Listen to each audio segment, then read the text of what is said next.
अब फरहाना जिस अनजान शख्स से बात कर रही थी वह फरहाना को पसंद करने लगा था। फरहाना भी उस अनजान शख्स को पसंद करने लगी थी। कुछ दिन इसी तरह बात करने के बाद उस अनोन मैन ने फरहाना से उसका एड्रेस पूछा ताकि वह फरहाना को गिफ्ट भेज सके, पर फरहाना अपना रियल एड्रेस नहीं बता सकती थी क्योंकि फ्रेंडशिप कॉल सेंटर का ये रूल था, अगर वहाँ के किसी भी एम्प्लॉय ने अपना रियल एड्रेस किसी से भी शेयर किया तो उसे काम से निकाल दिया जाएगा। इसीलिए फरहाना मस्जिद के पास बैठे भिखारी चाचा को गिफ्ट देने बोलती है। शाम में फरहाना मस्जिद जाती है, वो वहाँ अपने नाम का गिफ्ट देखती है और चाचा से पूछती है, ये आपको किसने दिया? चाचा बोलता है, एक अनजान शख्स ने दिया और वो बोला ये सिर्फ फरहाना को ही देना। अब फरहाना गिफ्ट लेकर घर आती है और अकेले में गिफ्ट खोलकर देखती है, वह उसे बहुत पसंद आती है। अगले दिन फरहाना टाइम से पहले ऑफिस जाने लगती है। तभी उसका शौहर फरहाना से कहता है, आज जल्दी ऑफिस जा रही हो? फरहाना झूठ बोलते हुए कहती है, आज ऑफिस में मीटिंग है इसीलिए सबको जल्दी बुलाया है। फरहाना झूठ बोलकर जल्दी ऑफिस पहुंचना चाहती थी ताकि वह गिफ्ट के बारे में उस अनोन मैन से बात कर सके।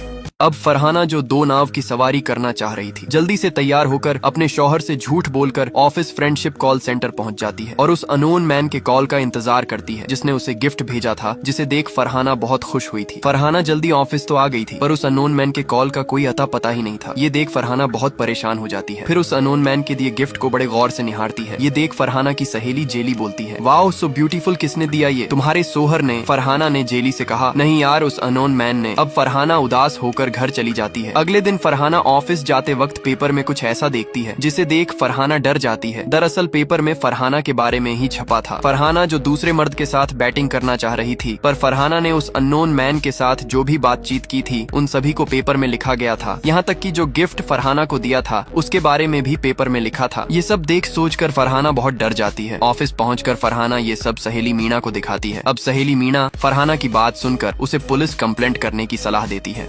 फरहाना जिस अननोन मैन के साथ बैटिंग करना चाह रही थी वो फरहाना को धोखा दे देता है। दरअसल अब फरहाना पुलिस स्टेशन जा रही थी, तभी फरहाना के सिस्टम में उस अननोन मैन का कॉल आता है। फरहाना जो उदास दिख रही थी वो उस अननोन मैन से बातें करने लगती है। इधर मीना फरहाना के आने का इंतजार कर रही थी, लेकिन फरहाना कॉल में उस अननोन मैन को कहती है, अब मुझे आपसे मिलना है और मिल के जानना है कि मेरे बारे में पेपर में किसने ऐसा लिखा था। इधर मिंटू फरहाना की सारी बातें सुन रहा था। तभी फरहाना की सहेली मीना जो बाहर बोर हो रही थी वो फरहाना के पास आती है। फरहाना जो उस अननोन मैन से मिलने की जिद कर रही थी, तभी वो शख्स बोलता है, कल ईद है इसलिए कल हम मिल सकते हैं। तभी फरहाना बातों बातों में ही उस अननोन मैन से उसका नाम पूछ लेती है। अब वो अननोन मैन जो फरहाना से प्यार करने लगा था वह अपना नाम फरहाना को दयालन बताता है। इधर मिंटू जो फरहाना की सारी बातें सुन रहा था वो अब एमडी से कंप्लेंट करने जा रहा था। तभी मिंटू फरहाना की ओर देखता है। फरहाना जो बहुत खुश दिख रही थी। फरहाना को खुश देख मिंटू अब एमडी से कोई शिकायत नहीं करता।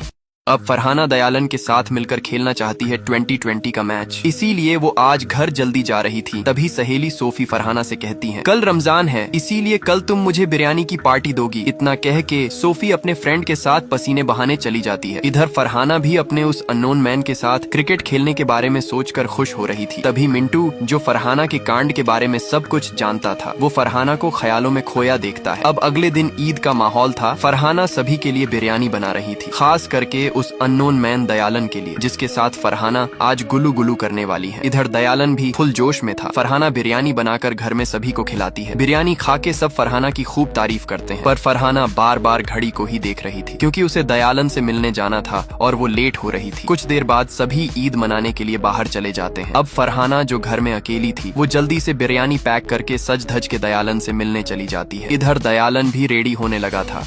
अब फाइनली फरहाना सज धज के दयालन से मिलने मेट्रो स्टेशन जा रही थी। तभी फरहाना का सोहर करीम जो मार्केट आया था वो फरहाना को देख लेता है। फरहाना जो डर के मारे छुपते छुपाते हुए दयालन से मिलने जा रही थी, तभी करीम फरहाना को फॉलो करने लगता है। इधर फरहाना जो खुश भी दिख रही थी और डर भी रही थी, पर उसे पता नहीं था कि उसका सोहर करीम और फ्रेंडशिप कॉल सेंटर का इंचार्ज मिंटू जो फरहाना के कांड के बारे में सब कुछ जानता था, दोनों फरहाना को फॉलो कर रहे थे। इधर दयालन भी अब मेट्रो स्टेशन पहुँचने वाला था। तभी स्टेशन में मेट्रो पहुँचती है। फरहाना गौर से उसे निहारती है। इधर करीब और मिंटू भी फरहाना को गौर से देखता है। मेट्रो के अपोजिट साइड दयालन खड़ा था और अब सिर्फ मेट्रो के जाने का इंतजार था, लेकिन तभी फरहाना का मोबाइल वाइब्रेट करने लगता है। फरहाना कॉल उठाती है। दूसरे साइड से नित्या रोते हुए फरहाना को कहती है, सोफिया अब नहीं रही, किसी ने सोफिया का खून कर दिया। ये सुनते ही फरहाना के रोंगटे खड़े हो जाते हैं। दरअसल सोफिया फरहाना के सामने ही उस कॉलर फ्रेंड के साथ पसीने बहाने गई थी। अब हम सोफिया को देखते हैं जिसे धोखे से पलंग तोड़ करने बुलाया गया था।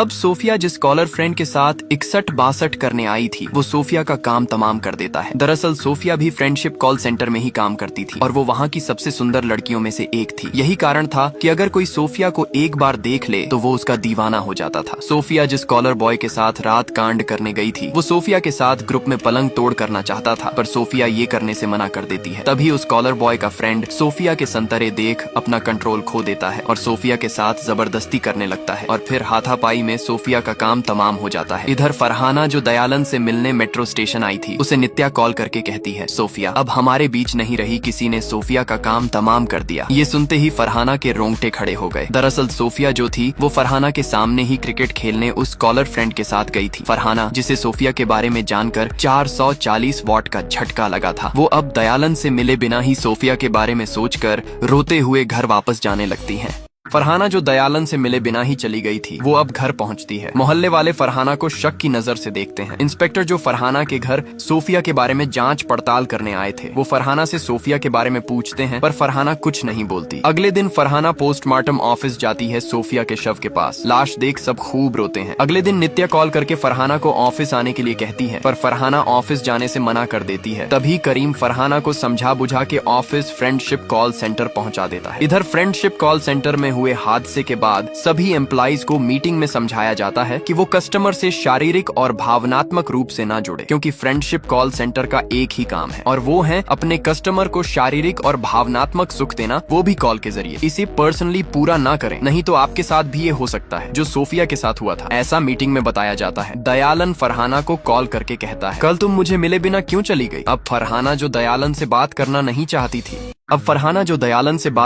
चाहती थी लेकिन फिर भी दयालन कॉल करके फरहाना को कहता है, कल तुम मुझसे मिले बिना क्यों चली गई? मैं पागलों की तरह तुम्हें वहाँ ढूंढ रहा था। पर सोफिया के साथ हुए हादसे को ध्यान में रखते हुए फरहाना अब किसी से भी कनेक्ट होना नहीं चाहती थी। इधर मिंटू जो फरहाना की सारी बातें सुन रहा था। अगले दिन फ्रेंडशिप कॉल सेंटर का सीनियर ऑफिसर फरहाना को उसका टारगेट पूरा करने के लिए कहता है। फरहाना जो किसी भी कस्टमर से बात नहीं करती थी, इसीलिए उसका रैंक धीरे धीरे डाउन होता जा रहा था। प्रेशर के चक्कर में फरहाना नित्या से कहती है, मैं ये काम छोड़ना चाहती हूँ। नित्या फरहाना को एडवाइस देती है, सीनियर से बात करके दूसरे डिपार्टमेंट में ट्रांसफर करवा लो। अब फरहाना ऐसा ही करती है, पर सीनियर फरहाना को 2 हफ्ते रुकने के लिए कहता है। फरहाना दयालन के कॉल का इंतजार करने लगती है, पर उसके कॉल का कोई अता पता ही नहीं था। ये देख फरहाना बहुत परेशान हो जाती है। तभी अचानक फरहाना के सिस्टम में कॉल आता है। कॉल के उस साइड से कोई कुछ नहीं बोलता। इधर फरहाना बहुत खुश हो रही थी, क्योंकि वो समझ गई थी कॉल करने वाला कोई और नहीं, वो दयालन ही है।